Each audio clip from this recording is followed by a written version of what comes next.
When I started Blue Planet Bulletin, I set myself a challenge. How do I change people's mindsets about the environment?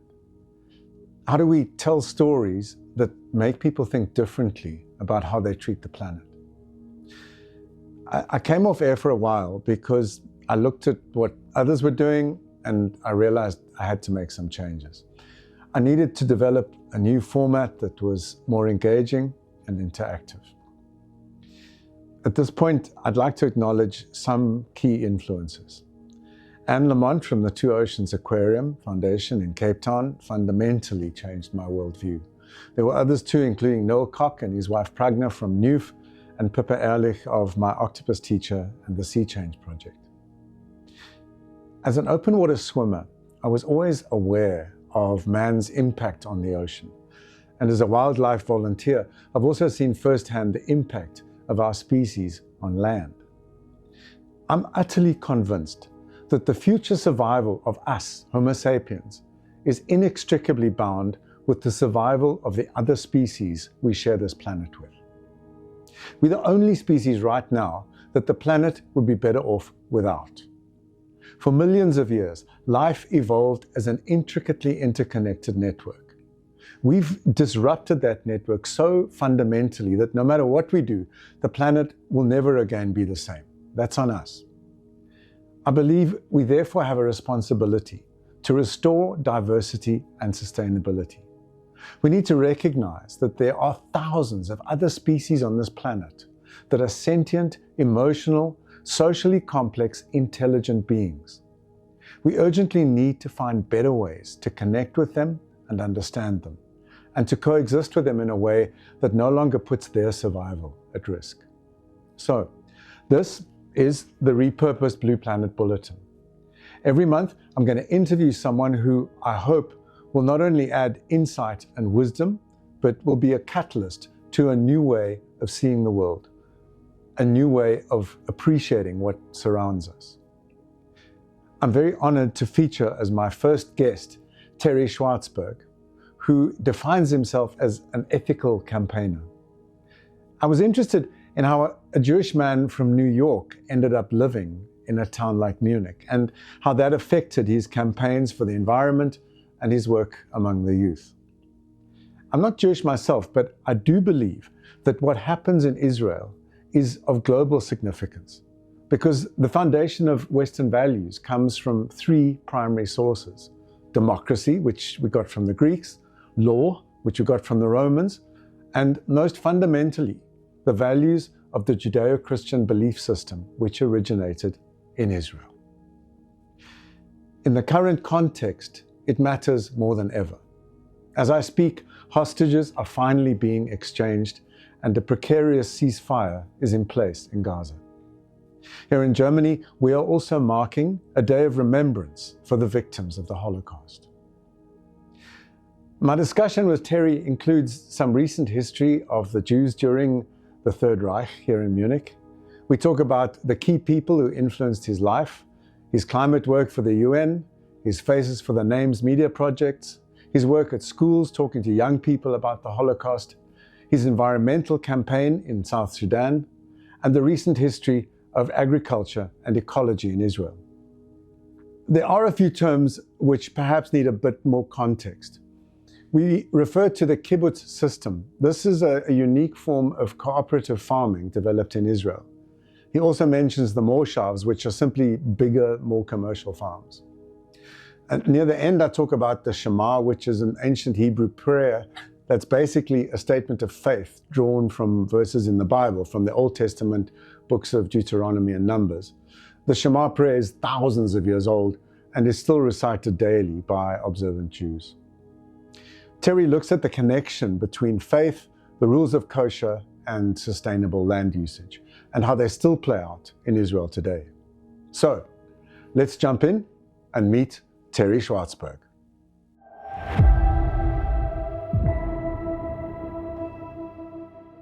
You live in Munich. It has a history, National Socialism. Dachau is down the road. And I met you because we were at a dinner and you were wearing a very flamboyant kippah. And I wanted to find out What prompts you to wear it? And why do you wear it? I put the kippah on my head 12 years ago to prove to myself that I was safe as a Jew in Munich, in Bavaria, in Germany, in Europe. There was a lot of talk in those days, turned out to be unfounded, about a rising anti-Semitism. And I wanted to prove to myself that I was safe. I live in Germany, I've been here for 45 years. I'm a New York Jew originally, and the reason why I have to do things like commemoration of the victims of the Holocaust is to expiate. In other words, to atone for being here. I mean, you cannot be in Germany as a Jew and not realize the full horrors of the Holocaust. In Munich, there were many concentration camps just down the street. Just down the street, there was like a mini concentration camp, which is 700 meters away that nobody knows about. Everywhere you look in Munich, there were places where Jews were deported to, held against their will, forced to work against the will, before being sent off to their deaths and everything in Munich. So I think, and because I'm very aware of that, if you walk around with your eyes open, you want to do something to commemorate the victims of the Holocaust. And of course, Munich was the epicenter of the Holocaust. It's where Hitler got all his funding. Got its funding from, got his start. If the upper class in Munich had not so coddled him, he would have never gotten anywhere. He was on his way out, and they kept him going, and so forth. It's very important to commemorate the victims of the Holocaust. And basically, now I have 100 kippot, maybe more, and I have to wear them. If you got them, now you want to wear them. They're all beautiful. I mean, I have to change them more often. But it's been a wonderful experience. And as I say, it's been wonderful to prove to myself, because there's more talk of anti-Semitism rising. It's on the rise, It's not, though. It's just you don't think so? No, it's just like many other things. It's just the media seize upon any incident. They're always reporting about the one Jew who might have been shaken up. Jews do get harassed, but so does everybody else. Women, blacks, Chinese people, Muslim women wearing headscarves, whatever. But 99% of all Jews live in absolute peace and safety here. In your personal life, as you started becoming more and more involved in this side of things, who were your main influences? That's a very good question. Of course, the person I admire intensely is Gunter Demnig, the person who created the stolpersteine. There are now 130,000 of them in 1,800 cities in 32 countries. And this is Gunter's project. I'm very glad to help him. I'm the head of the Munich chapter, where we have 345 stolpersteins. Soon we'll have 500 in a few months. Can you just explain to viewers who don't know what the stolperstein is? What it is? I'd be delighted to. A stolperstein is about that big. It's got a brass plaque. It's embedded in the sidewalk, and it's placed in front of the building where a Holocaust victim, be he or she Jew or Sinti and Roma, Gypsies, gay, any people that Nazis killed and murdered lots and persecuted lots of people. Anybody who was persecuted by the Nazis gets a stolperstein. Outside of their house, or the house where they used to live. Where they used to live. Yeah. So that people can say, and it says here, this person lived here, this is when he or she was born, and that's what happened to them. And it's called stolperstein because it's a stumbling block. It's a joke, it's a pun. In German, might not be funny in English, but you stumble across them, obviously not with your feet, but with your eyes and your heart and your mind and your soul. Yeah. And they're found everywhere, from Tromsø at the end of Norway to down in Crete to Riga and Tallinn in the northeast of Europe, down to Barcelona in the southwest. Everywhere in Europe you will find stolperstein, because the persecution of the Jews especially took place all throughout Europe, many parts of Europe. Yeah. And so what they've done is, stolperstein are placed by individuals for individuals, and there's no governmental organizations, there's no organization whatsoever, it's a grassroots movement. So what has happened is got all of Europe involved in the commemoration of the victims of the Holocaust. Hundreds of thousands of people do it, nearly all on a voluntary pro bono basis. It's the largest project of commemoration the world has ever seen. I'm very pleased to be proud of it. How did that shape the rest of your approach to what you do in terms of campaigns that you are very, very well known for? You can maybe tell us about some of them, the more notable campaigns, and how the Stolpersteine then influenced the rest of what you do. I was influenced by a man who influenced a couple of people called Bill and Hillary Clinton and Barack and Michelle Obama. He was called Saul Alinsky. You've never heard that name, but he was very well known in American circles. He died very young, he was Jewish. And he came up with the idea. He was working community involvement, doing campaigns basically in Chicago and in other places. And his idea was you always build ad hoc coalitions based on interesting, fun ways of getting people involved. In other words, if you can get a novel approach and get people to sign off on it, you can build up powerful ad hoc coalitions. And that's what I did too. So yes, Stolpersteine is one major campaign of mine. As I used to do climate for the United Nations. They have a climate secretariat. They asked me to come up with a new approach to communicating to normal people about the problems of the climate. I came up with that. I enjoyed it very much. I wish that the world would continue to do this and continue to advance the climate process, which they're not at the moment. I have another organization, and we do Faces for the Names, which we project photos of Holocaust victims, remember the resistance freedom fighters, onto the buildings where they lived and they suffered. We do that a lot in concentration camps, for instance. My biggest passion is working with the young. I go to schools from 3rd grade to college, but mostly, 5th grade, 8th grade. Schools all throughout Munich, all throughout Bavaria, all throughout Germany. I tell them about Judaism, and I tell them about the Holocaust. And my big goal is to elicit their creativity, because every young person has some talents. They don't know usually what they are. They're black boxes to themselves, but I work with them, and we start up dialogues and get the most amazing results. As I say, I worked last year with 50 different schools. And I've gotten to know, especially since a lot of these young people, as you might expect, were not born in Germany. They're either refugees or immigrants. And a lot of them are Muslim, a lot of them are Muslim women, and they love working on the Holocaust with me, which is very gratifying. That's cool. And as I said, you can see my YouTube channel. There are amazing things in there. So I'm very hopeful. I think Germany's young people every generation in Germany knows more about the Holocaust, thanks to Stolpersteine, thanks to my work, thanks to other people's work.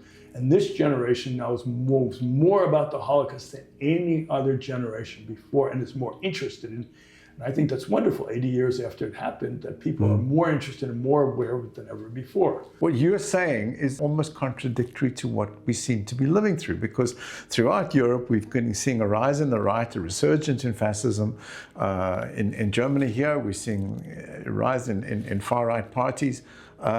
And simultaneously, I'm seeing articles in the Spiegel, Süddeutsche, where they're talking about this anxious generation, where these kids are self-harming, suicides. There seems to be a loss of hope. It's a very anxious generation. There's a tremendous amount of psychological distress among young people. I'm shocked that there is, because you would think they have every material benefit that previous generations didn't have. But in fact, there's hardly a family you can find without at least one member of the family, one child not being psychologically disturbed. I give them practical ways of expressing themselves, and they see what they do is not just, for a test or something. They can see it online, or they can see it, they can perform it at an event, or they can see other people learning about it. So my young people are incredibly motivated, because when they do something, it's immediately used. And that goes, wow, let's do something, because then they feel useful. And I think young people really want to feel useful, and they want to feel, they don't like being preached at. I don't preach at children or young people. I don't tell them, I know. I just come in and say, let's talk about these things. What do you know? What do you want to know? And I think if you treat them with respect, amazing things happen. Seriously amazing. Yeah. And I love them, so it's very gratifying.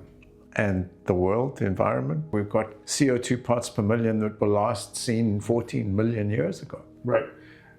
I did a campaign for an NGO for many years for clean water in South Sudan. There are oil companies, especially from China and from Malaysia and India, that are despoiling the country of South Sudan on an unprecedented scale, especially with lead. And they've poisoned the groundwater, and by poisoning the groundwater, they've poisoned the arable land, and they've made the lives of people lives. They've killed their animals, and there's a huge amount of refugees and children growing up that are going to be stunted and retarded for the rest of their lives. Nobody cares. And South Sudan is a perfect counterexample to Israel, because the basic goal of every individual and everybody, was to build up a country which would survive, which would feed everybody, survive, and be self-sufficient. Israel is not a model of sustainability, unlike Costa Rica. Yeah. What they do have a very high consciousness about is the need to make sure that their land survives. If you compare Israel 2,000 or 500 years ago and today, there would be remarkable similarities. Huge forests, abundant water, huge green stripe along the coast, and a tremendous amount of agricultural product, and a lot of Jewish farmers. What happened in the interim, especially during the Ottoman Empire, was that Israel, the land was despoiled and desecrated. The Ottomans cut down all the trees, especially, and uprooted many people. And Israel was basically a semi-arid desert as late as 1870 or 1880. What was the reason the Ottomans did that? The Ottomans obviously were very Istanbul-centric, and they needed supplies. I mean, they needed to build ships, and they needed fuel and everything, and they did it everywhere. Everywhere with a huge empire, they just completely despoiled it. And what role did the kibbutzim play in this? Why did the kibbutz come into being? Yeah, and did they have any connection with agriculture? Yes, very definitely. There was a political imperative, and there was a psychological imperative. In other words, we Jews had not been allowed to farm. There were obviously exceptions, but we were in ghettos. There were Jews out in the countryside doing things, but there were very few Jewish farmers all throughout the Ashkenazi, all throughout Western and Eastern Europe, and all throughout the Near and Middle East. And Jews weren't allowed to, or it was frowned upon, or it was too dangerous. And so Jews, when they decided to return, they started returning basically 1820, but very much 1860, 1870, they decided they were going to have a new breed of people, be capable of growing their own food. That was their mission, the avodah, their mission. And they figured the kibbutz was the way of not only an economic unit, a very viable economic, but a unit of government, of being, of creating Israel. And these people just very simply had to grow their own food. Yeah. And they were desperately poor, and they had nothing, and they had to just scrounge around. There were very few people living in Palestine at the time. Now at the moment, the land of what is now Israel with the Gaza Strip and the West Bank houses 12 million people. In those days, there were like 320,000 people. 12 million? Yeah, 12 million people. It's very small. And they're all fed. Israel has an agricultural surplus. So the first mission of the kibbutz was to build primitive shelters. The second was to get some crops coming in from which they could survive, because there was not that much money coming in. Each kibbutz had to do it itself. And there was the social imperative to create a better person, a better government, and everything else. There are now 346 kibbutzim, plus a few hundred more moshavs, which are like kibbutz, but are not as economically rigorous. And most of them are doing very well for a very simple reason. They own real estate, and real estate has gotten very expensive in Israel. So, they're usually very, very prosperous areas, very successful areas. What lessons from what Israel has learned have applications elsewhere? Israel has shown that any plot of land can be made arable and can be reclaimed with love and attention. I have met scientists in my own circle of family and friends in Israel who have a huge database and a huge base of genetic material for all crops. Israel has become #1 in the world in developing advanced crops that require less water, produce more, are able to withstand more heat and everything. And it's a worldwide thing. Israel is very successful in that regard. Where Israel is not a role model, however, is their use of water. Now, as you know, since I've been coming to Israel, which is now 40 years, the Dead Sea has shrunk to half its size, and sinkholes have appeared everywhere. And if it doesn't stop, the Dead Sea will just turn into a kind of a muddy, salty puddle within a few years. Why is that? Because agriculture, not only in Israel, but in Jordan, everywhere, they're sucking up the water for agriculture in Galilee and every place like that. So the water table's dropping. Right. The water table's dropping, and the amount of water flowing in is just simply dropping too. They need to do more with the land use, and they need to more to protect the Dead Sea. You're talking about a state that is founded on a belief system. I'm not sure if it's correct, but I think the Shema is one of the oldest prayers that is still in constant use. I'm sure it is the oldest prayer, which is still in constant use. There's no other religion that's older than Judaism. Yeah. So it has to be the oldest. Yeah. And the connection between belief and husbandry of nature. Is there a connection?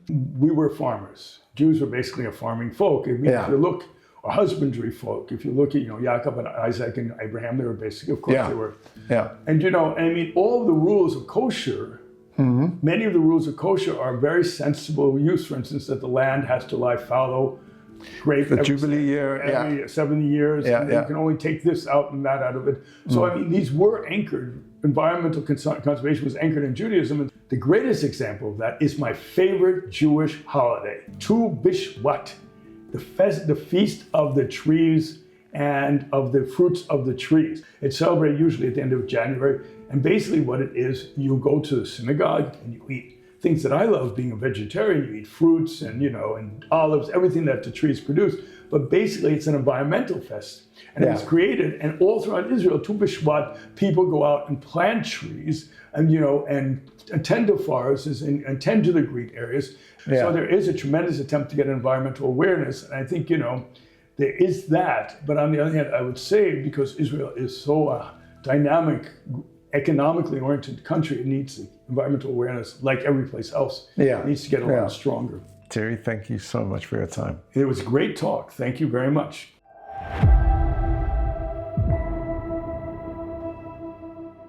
Great interview, and my deepest thanks to Terry for his time and insights. Blue Planet Bulletin will keep these interviews coming. Right now, we're going to do it monthly. Hopefully, we can scale it up to bi-monthly and eventually weekly. To do that, I need your support, so please subscribe and share so we can spread our message far and wide. Thanks for watching and listening.